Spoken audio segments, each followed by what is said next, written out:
আসসালামু আলাইকুম বন্ধুরা, দেশ এবং দেশের বাইরে থেকে যেখান থেকে বসে আমাদের এই ভিডিওটি দেখছেন, আপনাদের সকলকে জানাই স্বপ্নের খামার ইউটিউব চ্যানেলে স্বাগত।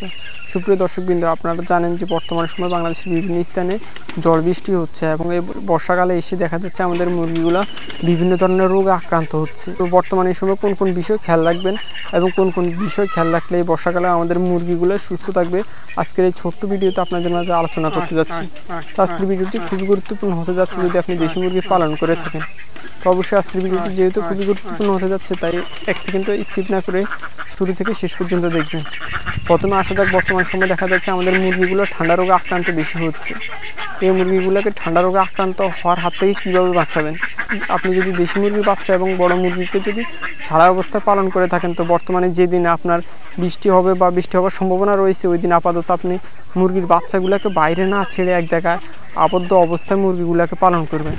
বর্তমানে বর্ষাকালে আপনাকে দ্বিতীয় যে বিষয়টি অবশ্যই মাথায় রাখতে হবে, সেটি হচ্ছে বর্তমানে সময় আপনার যে মুরগির বাচ্চাগুলো অথবা বড় মুরগিগুলো আছে, কোনোভাবে আপনাকে বৃষ্টিতে ভিজতে দেওয়া যাবে না। ফলে কিন্তু যদি বৃষ্টিতে ভিজে যায়, সেক্ষেত্রে আপনার মুরগিগুলো কিন্তু বৃষ্টিতে ভিজার ফলে মুরগিগুলো ঠান্ডা সহ বিভিন্ন ধরনের রোগে আক্রান্ত হওয়ার সম্ভাবনা থাকে, তাই অবশ্যই এটা থেকে বিরত রাখবেন। এবার যে বিষয়টি নিয়ে আলোচনা করবে সেটি হচ্ছে বর্তমানে সময় আপনারা অনেকে আছেন যে, বা আমরা অনেকে আছি মুরগিগুলোকে ভিজার যে খাবারগুলো আছে ওইগুলো খাওয়াই, এবং বর্তমানে এই বৃষ্টির সময় আপনার মুরগিগুলোকে ভিজা খাবার খাওয়ানো থেকে অবশ্যই আপনাকে বিরত রাখতে হবে, না হলে কিন্তু আপনার মুরগিগুলো ঠান্ডা রোগে আক্রান্ত হওয়ার সম্ভাবনা থাকবে। এবং আপনি যে স্থানে দেশি মুরগির বাচ্চা অথবা আপনার দেশি মুরগিগুলোকে পালন করছেন, অবশ্যই ওই স্থানে যাতে কোনোভাবে বৃষ্টির পানি না পড়ে।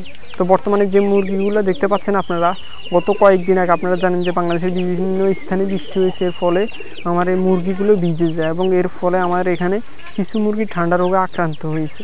অবশেষে আল্লাহ তাআলার অশেষ রহমতে এই মুরগিগুলো সুস্থ হয়েছে। যদি আপনার মুরগিগুলোকে বর্তমানে বর্ষার সময় সুস্থ রাখতে চান, সেক্ষেত্রে আপনাকে প্রাকৃতিক বিষয় অবশ্যই কিছু সাজেস্ট করতেছি এই ভিডিওতে। তো অবশ্যই এই প্রাকৃতিক বিষয়গুলি যদি আপনি মেনে চলেন, তাহলে কিন্তু আপনার মুরগিগুলো অবশ্যই এই গ্রীষ্মকালে সুস্থ থাকবে। সেটি হচ্ছে বর্তমানে গ্রীষ্মের সময় আপনি যেহেতু বর্তমানে বাংলাদেশের বিভিন্ন স্থানে বৃষ্টি হচ্ছে, এই বৃষ্টির ফলে আমাদের মুরগিগুলো ঠান্ডা রোগে আক্রান্ত হচ্ছে। তো এই জন্য এই ঠান্ডা রোগের প্রতিকার হিসাবে আপনি ব্যবহার করতে পারেন মধু ফুড। আপনারা জানেন যে মধু মানুষের রোগ প্রতিরোধ ক্ষমতা যেমন বৃদ্ধি করে, তেমন মানুষের শরীর অথবা সে শরীর গরম রাখতে বেশ ভালো ভূমিকা রাখে। তাই আপনার মুরগিগুলোকে আপনি প্রতি লিটার পানিতে 1 গ্রাম করে মধু খাওয়াবেন। এক্ষেত্রে আপনার মুরগিগুলো অবশ্যই ঠান্ডা রোগে আক্রান্ত হওয়ার সম্ভাবনা কিন্তু অনেকাংশে কমে যাবে। তো বর্তমানে আমরা অনেকেই কী করতেছি, বর্তমানে আমাদের মুরগিগুলোকে ঘাস খাওয়াচ্ছি। তো বর্তমানে যে সময় বৃষ্টি হচ্ছে, ওই সময় অবশ্যই আপনার মুরগিগুলোকে বৃষ্টির সময় বা বৃষ্টি হওয়ার সম্ভাবনা যেদিন থাকবে, ওই সময় আপনার ঘাস খাওয়ানো থেকে মুরগিগুলোকে অবশ্যই বিরত রাখতে হবে।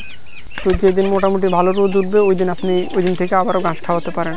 তো আরেকটা বিষয় আপনাদেরকে বলে রাখি, বর্তমানে ঠান্ডার রোগ প্রতিহত করার জন্য প্রাকৃতিক আরেকটা ওষুধ আপনাদেরকে বলে রাখি, সেটি হচ্ছে তুলসী পাতা। তুলসী পাতা বেশ একটি ভালো ভূমিকা রাখে। তাই আপনি এই সময় এসে আপনার মুরগিগুলোকে প্রতিদিন কিছু করে তুলসী পাতা খাওয়াতে পারেন। এর ফলে আপনার মুরগিগুলো অবশ্যই সুস্থ থাকবে ইনশাআল্লাহ। এছাড়া আপনারা কিছু পরিমাণে পুদিনা পাতা খাওয়াতে পারেন, অথবা আপনার প্রতি সপ্তাহে 2-1 দিন করে কালিজিরা খাওয়াতে পারেন। এর ফলে আপনার মুরগিগুলো সুস্থ থাকবে। তো বর্তমানে আমি যে এখানে আসতে ভিডিওটা শ্যুট করতেছি, এই স্থানেও বর্তমানে বৃষ্টি হচ্ছে। তো অবশেষে আল্লাহ তাআলার রহমতে আমাদের স্বপ্নের খামার ইউটিউব চ্যানেলের 1200 সাবস্ক্রাইবার পূরণ হয়েছে। আগামীতে আপনাদের ভালোবাসা এবং আল্লাহ তাআলার রহমত নিয়ে আগামীর পথ চলবে ইনশাআল্লাহ। তো আগামীতে আমাদের সাথে থাকবেন। পরবর্তী ভিডিও দেখার প্রত্যাশা জানিয়ে আজকের মতো এখানে বিদায় নিচ্ছি। আল্লাহ হাফেজ।